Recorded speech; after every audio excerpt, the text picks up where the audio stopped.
debate. The honourable member for Random Buren St. George's. Thank you, Mr. Speaker. I rise today to join the debate and speak in support of motion 285 brought forward to the House by the member for Abawi-Chulu, Nicolo Bekoko. The motion calls for implementation of a genuine income support program for older workers who lose their jobs. Such a program could assist them in making the transition from active employment to collective benefits through the Canada Pension Plan. The Liberal Party has always been supportive of quality initiatives that respond to the needs of Canada's older workers.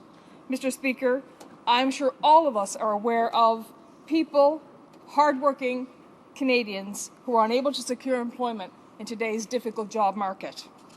Any government, all governments have a responsibility and an obligation to ensure that Canada's system of support for older workers addresses all of their needs. We need to look at a system of support that includes retraining, job search assistance, possibly even relocation assistance, and certainly income support.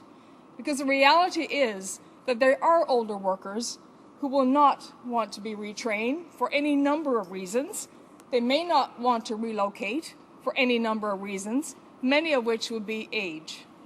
To exclude income support, Mr. Speaker, will create a situation where those individuals who are most vulnerable are excluded from federal support measures. No unemployed older worker should have to contemplate a future where there are no opportunities and no support. And as I said earlier, I'm sure we're all aware of older workers who have found it really difficult when they've lost a job.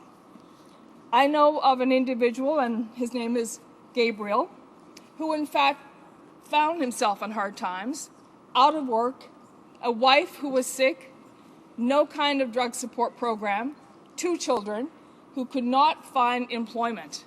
And I can tell you for that particular individual, it was embarrassing for him to have to come to a representative and ask for help. It shouldn't be embarrassing. These people are not losing jobs of their own accord. It's not by choice that they're out of work. And I think it's incumbent on all of us, particularly his government, to make sure that there are measures put in place to help him through these difficult times. Mr. Speaker, unemployment is a traumatic experience at any age. The current economic crisis has been a particular hardship for older workers right across our country, and certainly is the case in Newfoundland and Labrador, the province that I'm from. With the dramatic loss of jobs in the manufacturing sector, individuals who have worked the same job for 20, 30, 40 years and who expected to be in that job until they retired are now out of work through no fault of their own. These are people who want to work but are now unemployed because of closures and downsizing as a result of the global economic crisis.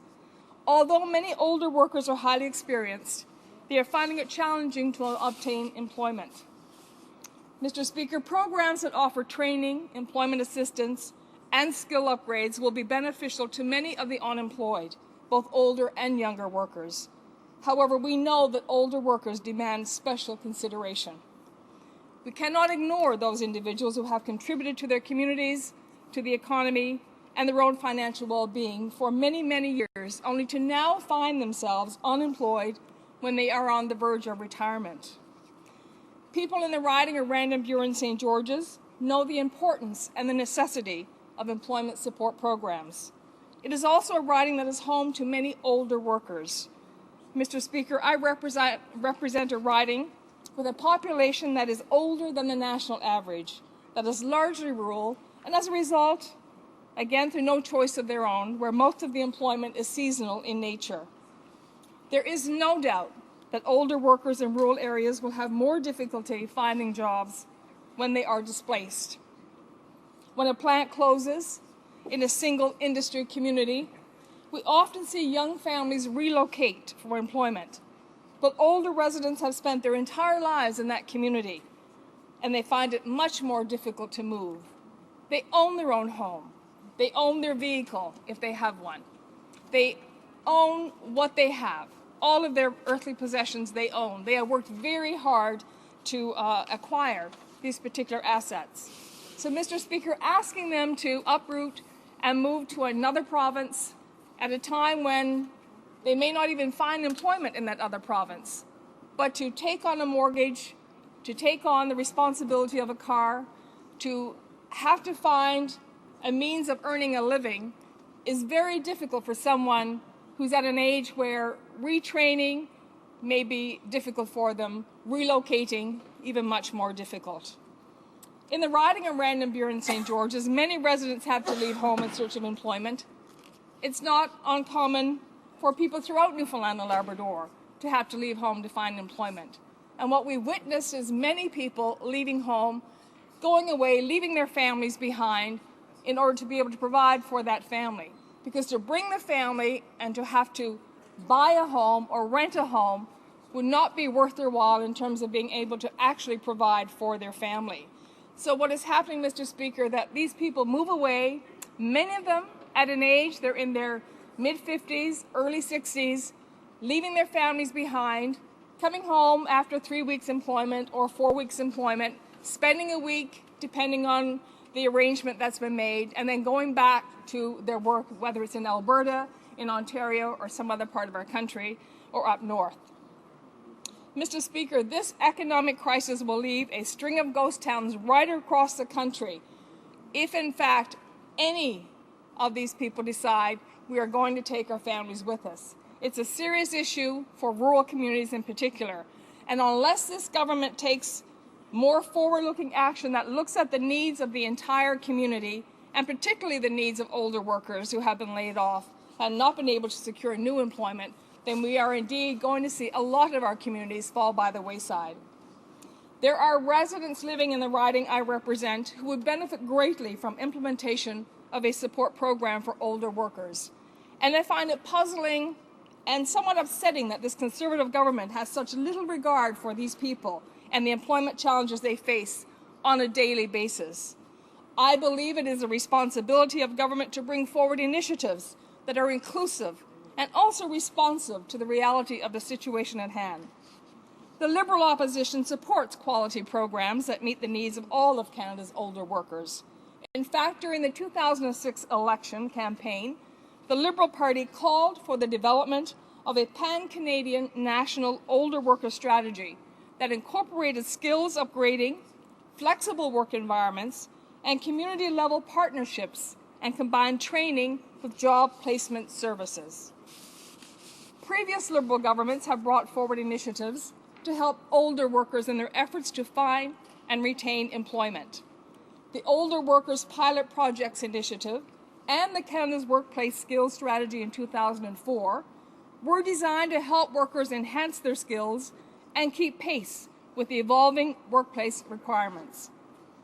Yes, it is upsetting, Mr. Speaker, that the Conservative government showed such little foresight when it cut $17 million from the Workplace Skills Strategy program.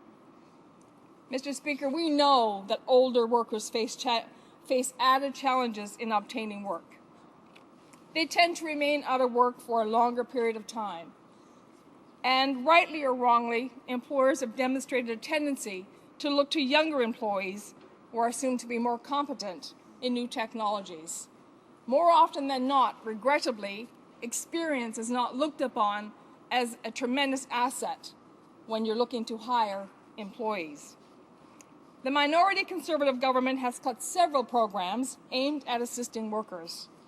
In fact, we can find little value in this Conservative government's performance on pension reform and retirement income security. Beyond the loss of regular employment, today's jobless have also suffered extensive losses to the company's pension plans. Years of pension contributions have been lost. Further swings in the financial market have had a tremendous impact on the value of retirement assets. Those individuals who believed they were near retirement have seen their savings diminish and are now forced to remain in the labour market. Mr. Speaker, the Prime Minister demonstrated his complete disregard for the savings of seniors and near retirees when he decided to tax income trust after promising Canadians that he would not. This Conservative government's record on quality pension reform and retirement income security lacks vision and commitment. We live in a country where almost a third of older Canadians receive assistance through the old age security system. We also know that Canada's population is aging. Mr. Speaker, we need a vision for a country that ensures older workers are not excluded or left behind.